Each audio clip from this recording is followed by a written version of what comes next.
Aujourd'hui, j'aimerais parler d'investissement, mais sous un angle un peu différent.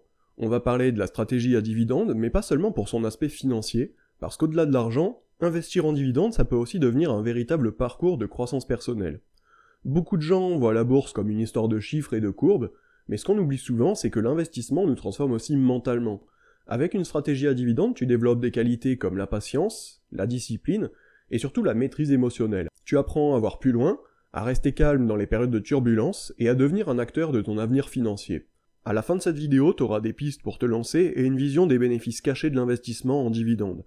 Alors est-ce que tu es prêt à découvrir cette facette un peu inattendue de la bourse ? Suis-moi, c'est parti.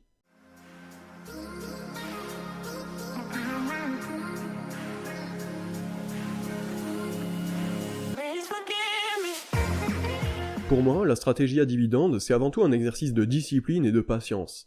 Ici, on cherche pas à faire des coups rapides ni à battre le marché du jour au lendemain, mais l'idée c'est plutôt de se bâtir quelque chose de solide sur le long terme. Et pour y arriver, il faut savoir être régulier. Moi, ce qui m'aide beaucoup à tenir ce cap, c'est de toujours garder un œil sur le montant annuel que je perçois grâce aux dividendes. Ça m'évite de me focaliser sur les fluctuations quotidiennes de la bourse, qui sont complètement imprévisibles, et peuvent facilement nous faire perdre notre sang-froid. Je préfère me concentrer sur ce que j'appelle mon revenu passif annuel, et pour le rendre encore plus concret, je divise ce montant par 12 pour avoir une idée de mon revenu mensuel théorique. Ça donne un vrai sens à chaque investissement, et ça me rappelle que même si les montants peuvent être modestes, chaque petit geste fait grossir ce revenu passif. Avec cette approche, chaque mois je me fixe un montant à investir, que ce soit 50, 100, 200 ou même 500 €, ça n'a pas d'importance. Et peu importe les mouvements du marché, je reste fidèle à ce plan, parce que ce qui compte vraiment pour moi, c'est que chaque investissement mensuel fasse grandir mon revenu passif. Les entreprises dans lesquelles j'investis sont solides, parce que je choisis celles qui montrent des fondamentaux robustes, pas de décisions basées sur les émotions, ni sur les conseils de dernière minute entendus sur TikTok ou sur YouTube, uniquement les rapports trimestriels et annuels. En suivant cette stratégie, tu développes ta capacité à être patient et à accepter que les résultats prennent du temps. Et cette patience, cette vision de long terme, ça devient un pilier de vie. Quand tu développes la constance dans tes investissements, tu te rends compte que tu peux aussi l'appliquer à d'autres domaines de ta vie. Ça peut être le sport, les projets perso, ou même les relations. C'est cette discipline à faire des gestes réguliers, même petits, qui finit par transformer tes finances et ton état d'esprit. Alors investir en dividende, c'est aussi bien plus qu'une stratégie financière. C'est aussi un moyen de renforcer ta maîtrise émotionnelle. Pourquoi ? Parce qu'en bourse, il y a des hauts et il y a des bas. Pour garder le cap, il faut apprendre à ne pas réagir aux impulsions ou aux petites fluctuations du marché. Cette gestion des émotions, c'est un exercice quotidien qui te pousse à voir plus loin. Pour moi, investir avec une vision de long terme, c'est un acte de bienveillance envers mon futur moi. Je considère chaque dividende comme un geste concret pour construire la vie que j'aimerais mener dans quelques années. C'est une manière de prendre soin de moi, de poser des bases solides pour une version future de moi-même plus libre et plus sereine. Quand je me projette dans cette vie, que je construis pas après pas, ça me donne de la motivation pour continuer d'investir et pour pas céder aux peurs ou aux excès d'enthousiasme. Cette maîtrise émotionnelle, tu te rends vite compte qu'elle t'aide dans plein d'autres aspects de ta vie d'ailleurs. Par exemple, dans nos relations avec les autres, combien de fois on a pu être tenté de réagir sur le coup de la colère, ou de la frustration, ou même de l'euphorie. En restant calme, et en observant nos émotions, sans se laisser emporter, on peut améliorer nos relations et rester plus patient et plus à l'écoute avec les autres. Et c'est la même chose dans notre carrière professionnelle. Gérer les moments de stress ou les imprévus sans tout remettre en question, rester concentré même quand les résultats sont pas immédiats, ça aide à avancer de manière plus sereine et à progresser sur le long terme. Et pour le sport ou l'apprentissage de nouvelles compétences, cette gestion émotionnelle est aussi essentielle. Si tu fais du sport, tu sais que le progrès c'est rarement immédiat. Il faut du temps, de la régularité, de la patience. Et en apprentissage, c'est pareil. Que ce soit pour maîtriser une nouvelle langue, ou un instrument de musique, ou des compétences professionnelles, rester concentré malgré les hauts et les bas, c'est ce qui fait vraiment la différence. D'ailleurs, je t'encourage à faire un petit exercice simple mais puissant. Prends quelques instants pour te projeter dans 5 ans ou même dans 10 ans. Imagine ce que serait ta vie si tu réussissais à rester régulier dans tes investissements, à garder ton calme dans les moments de doute, et à continuer de bâtir ton patrimoine pas à pas. Imagine cette version de toi-même plus libre, plus confiante et avec la tranquillité de savoir que ton avenir financier est entre de bonnes mains. C'est cette vision de toi qui peut devenir une source d'inspiration puissante pour surmonter les moments de doute ou les envies de tout arrêter. Mais pour vraiment faire de l'investissement un chemin de transformation personnelle, c'est aussi essentiel de comprendre ta propre relation à l'argent et de lui donner un sens qui te pousse à avancer. On s'en rend pas toujours compte, mais notre rapport à l'argent, il est souvent influencé par des croyances qu'on a adoptées depuis tout jeune. Des croyances qui viennent de nos parents, de notre famille ou de notre entourage. Peut-être que t'as grandi dans un environnement où l'argent était perçu comme rare, ou comme quelque chose de stressant, ou au contraire comme un moyen de sécurité et de liberté. Alors quelles sont tes croyances vis-à-vis de l'argent? Est-ce que tu le vois comme un fardeau, une source de stress, ou comme un outil pour t'épanouir? Se poser ces questions, c'est essentiel parce que les croyances peuvent influencer nos choix, en investissement comme dans d'autres domaines, et parfois c'est même de manière inconsciente. Alors le bon côté, c'est qu'on peut reprogrammer certaines de ces croyances. Si tu te rends compte que tu as une tendance à voir l'argent comme une source d'anxiété, tu peux travailler sur cette perception pour le voir davantage comme un levier de liberté et d'opportunité. Alors maintenant, un autre petit exercice pour toi. Prends quelques minutes pour noter tes croyances personnelles sur l'argent, et ensuite demande-toi, est-ce que ces croyances te servent vraiment? Si certaines sont limitantes, réfléchis à des façons de les transformer pour qu'elles soient alignées avec tes objectifs actuels et ta vision de l'avenir. Comprendre ces croyances, c'est un premier pas, mais pour donner tout son sens à cette démarche d'investissement, il faut aller encore plus loin et voir l'argent comme un outil pour réaliser ce qui nous tient vraiment à cœur. Alors comme je te le disais, investir en dividendes, c'est pas seulement accumuler de l'argent pour l'argent, c'est un moyen de se rapprocher de ses valeurs, de ses aspirations profondes, et de se poser les bonnes questions. Pourquoi est-ce que je fais tout ça? Qu'est-ce que cet argent va vraiment apporter dans ma vie? En réalité, l'argent peut devenir un outil de réalisation personnelle et de contribution. Chaque investissement, chaque dividende, c'est une étape vers une vie qui correspond à ce qui te tient à cœur. C'est un moyen de créer un avenir où tu peux consacrer du temps et des ressources à des projets qui comptent vraiment pour toi, que ce soit un voyage, un projet de vie, ou même des causes qui te touchent. L'argent, quand il est aligné avec tes valeurs, devient une source de satisfaction bien plus profonde qu'un simple chiffre sur un compte en banque. Imagine pouvoir aider des proches en difficulté, soutenir des projets qui te tiennent à cœur, ou simplement bâtir un cadre de vie qui te ressemble. J'ai d'ailleurs un autre petit exercice pratique à te proposer. Prends un instant pour noter les projets ou les actions que tu aimerais réaliser si tu avais plus de liberté financière. Pense à ce que cet argent pourrait signifier pour toi et pour ceux que tu apprécies. Ça peut être un soutien pour un proche, un projet quelconque, ou même une manière de transmettre des valeurs d'indépendance financière à tes enfants ou à ton entourage. Alors l'argent, c'est pas seulement un moyen d'obtenir des choses matérielles, c'est aussi une façon de te rapprocher de ce qui compte vraiment pour toi et pour les personnes que tu apprécies. Et bien sûr, investir en dividendes, c'est bien plus qu'une simple stratégie pour gagner de l'argent. C'est un moyen de reprendre le contrôle sur son avenir, de construire un revenu qui évolue avec toi et qui peut transformer ton quotidien.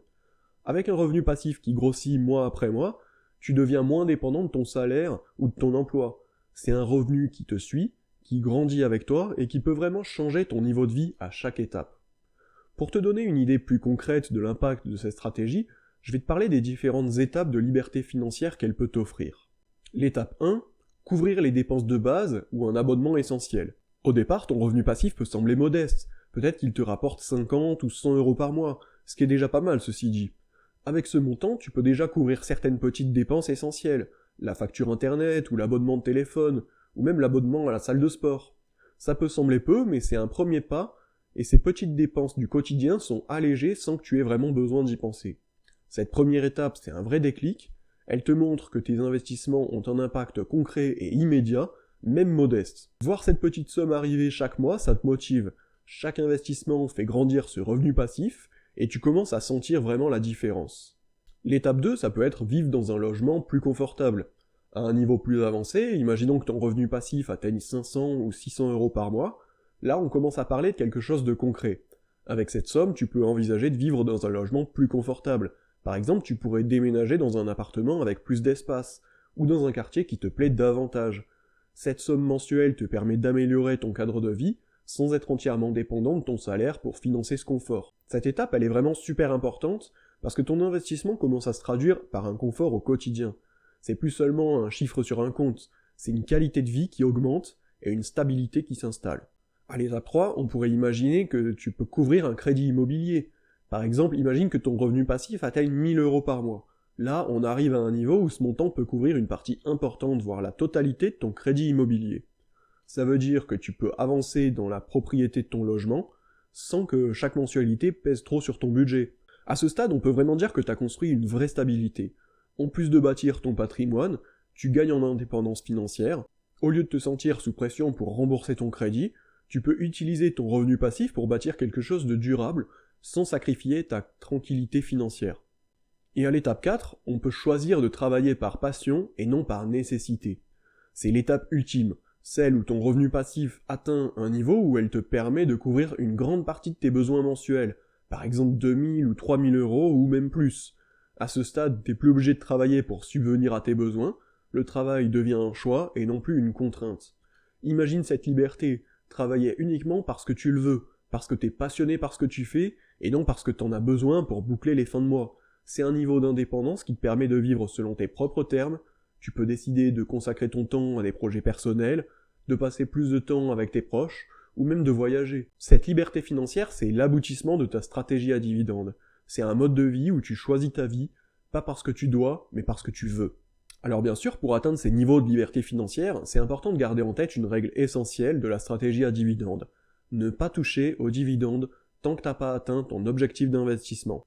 En réinvestissant tes dividendes, tu crées ce qu'on appelle un effet boule de neige, et avec les intérêts composés, chaque dividende réinvesti fait grossir ton capital, qui génère à son tour plus de dividendes. C'est cette mécanique qui donne toute sa puissance à la stratégie, et qui permet d'accélérer la croissance de ton revenu passif année après année. Alors tant que t'as pas atteint l'horizon que tu t'es fixé, laisse les dividendes travailler pour toi, c'est ce réinvestissement qui t'ouvrira les portes de chaque étape vers la liberté financière, jusqu'à ce que tu puisses vraiment vivre selon tes propres choix. Investir en dividendes, c'est bien plus qu'une histoire de rendement ou de revenu passif, comme tu commences à le comprendre. En réalité, cette stratégie transforme profondément la personne que tu deviens au fil du temps, car chaque mois, chaque dividende perçu, c'est pas juste une somme qui tombe, c'est un pas de plus vers une version de toi-même plus confiante, plus stable et plus indépendante. Avec cette stabilité financière qui grandit, tu deviens aussi quelqu'un sur qui les autres peuvent compter, émotionnellement et financièrement. Cette sécurité que tu construis, elle te permet d'être plus serein dans les moments difficiles, et cette sérénité est précieuse pour tes proches. Ils peuvent compter sur toi, non seulement pour écouter et soutenir, mais aussi pour être là en cas de coup dur. Et puis il y a l'aspect financier. Plus ton revenu passif grandit, plus tu acquiers des moyens d'aider les personnes qui comptent pour toi. Cette richesse que tu bâtis petit à petit, ça peut être un soutien pour ceux qui traversent des périodes difficiles, ça peut signifier prêter main forte à un parent en difficulté, contribuer aux études de ton enfant, ou simplement offrir un coup de pouce quand quelqu'un en a besoin. Cette possibilité de donner un coup de main, c'est une vraie satisfaction, parce qu'elle te permet d'être présent pour ceux que tu aimes, sans que cela mette en péril ta propre stabilité. C'est aussi une façon de transmettre des valeurs et une mentalité de long terme. En étant un modèle de gestion financière, tu inspires ton entourage à envisager les finances différemment, à comprendre l'importance de bâtir quelque chose de solide, et cette transmission, elle a un impact qui va bien au-delà de l'argent. Alors pour te lancer dans ce parcours, voici quelques exercices que tu peux essayer. Premièrement, pour la discipline. Engage-toi à investir un montant fixe chaque mois, même modeste, pendant 6 mois. Observe les changements dans ta manière de gérer ton argent, et note si cette régularité t'aide dans des autres domaines de ta vie. Ensuite, un exercice pour la patience. Fixe-toi un objectif de long terme, comme un montant à atteindre d'ici 1 an, et rappelle-toi que chaque investissement est un pas vers cet objectif. Note les moments où tu ressens de l'impatience, et pourquoi, et ça te permettra de mieux comprendre d'où elle vient, et de gérer ce problème à l'avenir. Et enfin, pour la maîtrise émotionnelle, pendant 3 mois, note tes émotions face aux fluctuations de la bourse. Est-ce que les baisses te stressent? Est-ce que tu ressens parfois de l'euphorie? Apprendre à reconnaître ces émotions est la première étape pour les maîtriser. Bravo et merci si tu m'as écouté jusqu'ici. Franchement, si tu prends le temps de regarder cette vidéo, peut-être même après une longue journée de boulot, c'est que t'es déjà en avance sur la plupart des gens dans ta réflexion financière. C'est pas rien de s'intéresser à l'investissement et à la stratégie à dividendes en particulier, et à ce que ça peut t'apporter dans ta vie. Alors je te félicite parce que ce que tu construis aujourd'hui, c'est pas juste un portefeuille, c'est une base solide pour un avenir plus serein, plus libre, et même plus généreux envers toi-même et les autres. Tu vois, investir en dividendes, c'est pas seulement accumuler des chiffres sur ton compte en banque. C'est un parcours qui te transforme, qui te rend plus résilient, plus maître de tes choix, et qui te rapproche pas à pas de la liberté financière. Que tu sois au début de ce chemin ou déjà bien avancé, tu poses chaque mois une pierre qui te mènera vers une vie où tu pourras vivre selon tes propres règles. Si cette vidéo t'a été utile, n'hésite pas à laisser un pouce en l'air pour m'encourager, et abonne-toi pour plus de contenu sur l'investissement, les finances perso et la gestion du budget. Allez, salut!